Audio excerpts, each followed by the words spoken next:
Xin chào các bạn, hôm nay mình sẽ nấu món chè hạt sen với đường phèn. Nghe người ta nói thì món này giải nhiệt, an thần.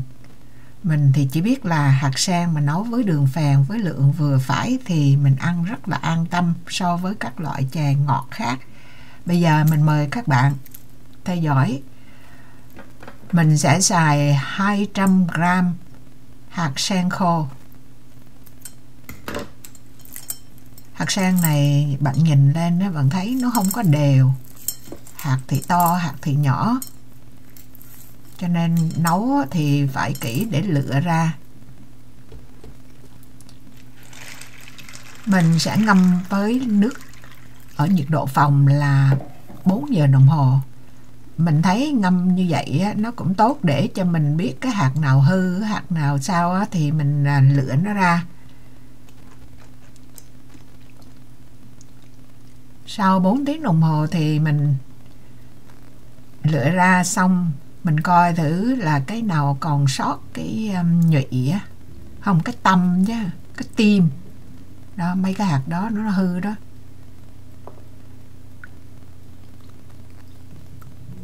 Với lại nếu có thể thì mấy cái đầu đen đen mình lấy móng tay á, mình khui khui cho nó sạch ra.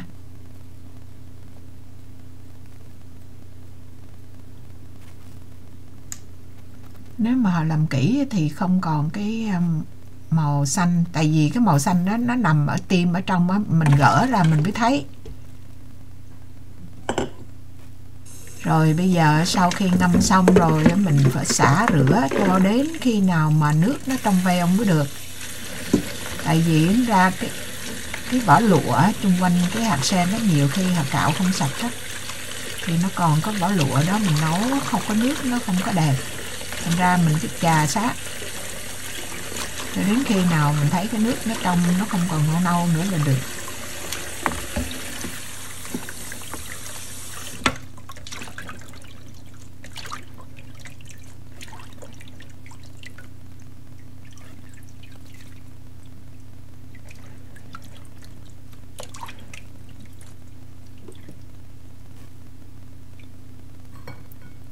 Bây giờ thì mình bắt đầu mình luộc.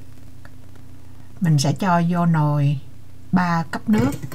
Rồi mình cho vô trong nước đó, mình có hòa với lại 1/4 muỗng muối rồi. Mình luộc muối này để mình cái hạt sen nó dai dai hơn chút á, nó lâu bị nát. Nó mềm chứ nó không có nát. Bạn cũng có thể bỏ thuốc muối, tức là baking soda đó, nhưng mà lần này mình nấu chỉ xài muối bình thường thôi. Mình nấu lên nó sôi rồi á, từ lúc cho nó sôi cho đến lúc mà nó mềm á, với lửa nhỏ này thì mình tính ra là 35 phút đó. Thì các bạn có thể mà nấu ít hơn ha, tại vì cái hạt sen của mình nó không có đều.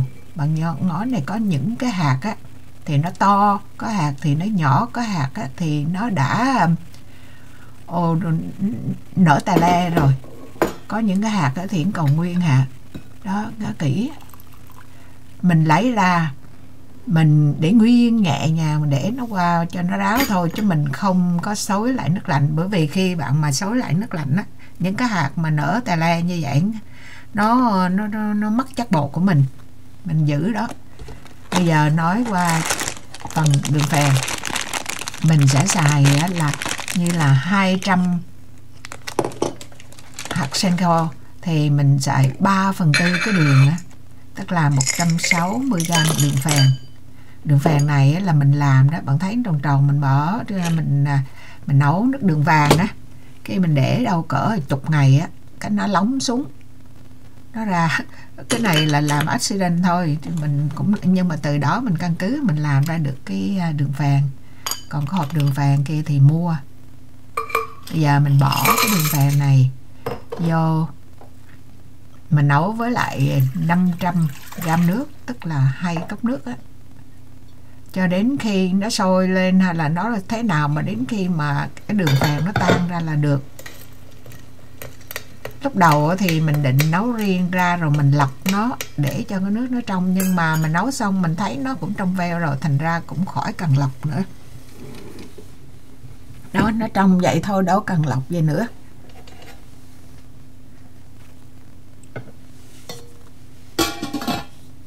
Bây giờ mình sẽ cho nó vô, nấu sôi là mình cho nó vô một tí xíu muối, tí xíu thôi, dính trên cái muỗng tí xíu. Xong rồi thì nước đường sôi lên, mình cho lại cái hạt sen vô, cho nhẹ nhẹ vô.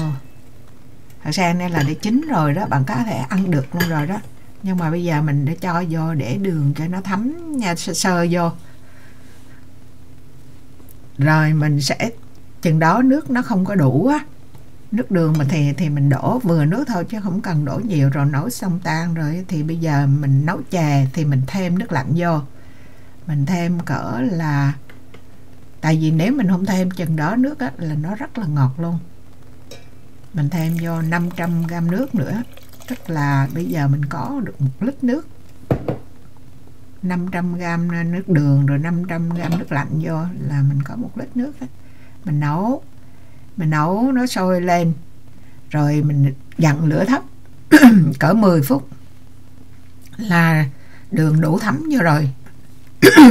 Cái hạt sen này mà nấu quá rồi lạng quạng nó cứng lại luôn á. Rồi mình cho vô nửa muỗng cà phê vani. Đó, bạn thấy có nhiều cái nở tà le ra mà nó chưa nát ra. Tại vì có đường đó nó nở ra giống như là cái hạt bắp rang á. Rồi mình múc ra, mình để ở đây rồi ăn thì sang ra.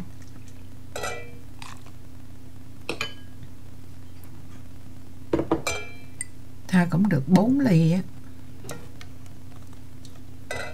Bạn thấy nấu dễ dàng không? Mà đẹp nữa. Cái đường này nấu thì nó cái vị nó thanh á. Tại vì họ lấy hết chất mật ra rồi. Khi mà mình làm, mình nấu từ đường vàng á, cái mình làm ra cái đường phèn này thì mình lấy mật đem từ lùi ra, giống như mật mía đó. Bây giờ mình ăn thử 1 ly, ăn thử cho mình dứt hết là 1 ly luôn. Mình thấy không, nó nở, nó tròn vậy. Nếu mà khi mà luộc á, thì tùy các bạn có thể riu lửa từ 35 tới 40 phút á, nó mới mềm được.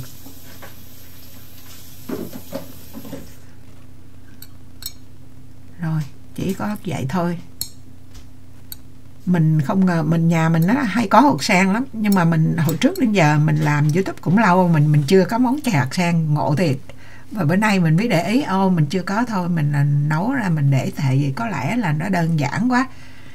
Nhưng mà muốn nấu ngon nó cũng phải chi tiết một chút với ra cái ly chè đẹp mà ngon được.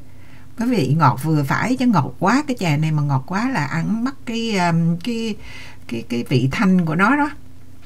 Thôi mình chia sẻ cái cách mình nấu chè hạt sen đến với các bạn. Đến đây là xong. Cảm ơn các bạn đã theo dõi. Hẹn gặp lại các bạn trong những video kế tiếp. Chào tạm biệt. Bye bye.